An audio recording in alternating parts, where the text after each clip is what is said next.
Just think about എന്ന ഈ ചാനലിലേക്ക് ഏവർക്കും സ്വാഗതം. ഇന്ന് നമുക്ക് സ്ഥിരം കണ്ടുപരിചയമുള്ള ടാപ്പുകളെ പറ്റി രസകരമായ കുറച്ച് കാര്യങ്ങൾ കേൾക്കാം. BC 1700-കളിൽ തന്നെ ക്രീറ്റ് ദ്വീപിലെ മനോവൻ കൊട്ടാരങ്ങളിൽ വെള്ളം നിയന്ത്രിക്കാൻ കളിമണ്ണും സ്വർണവും കൊണ്ടുണ്ടാക്കിയ ടാപ്പുകൾ ഉപയോഗിച്ചിരുന്നു എന്നാണ് ചരിത്രം പറയുന്നത്. പുരാതന റോമൻ നഗരങ്ങളിൽ വെള്ളം കൊണ്ടുപോകാൻ ഉപയോഗിച്ചിരുന്ന EM അല്ലെങ്കിൽ ലെഡ് പൈപ്പുകളിൽ ഇരട്ട പ്ലഗുകളുള്ള വാൾവുകൾ ഉപയോഗിച്ചിരുന്നു. ഇതായിരുന്നു ഇന്നത്തെ ആധുനിക ടാപ്പുകളുടെ മുൻഗാമികൾ.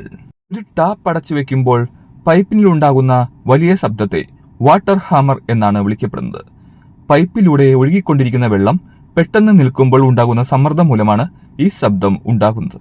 ഈ ചാനൽ സബ്സ്ക്രൈബ് ചെയ്യാത്തവർ ഉടനെ തന്നെ സബ്സ്ക്രൈബ് ചെയ്യണേ.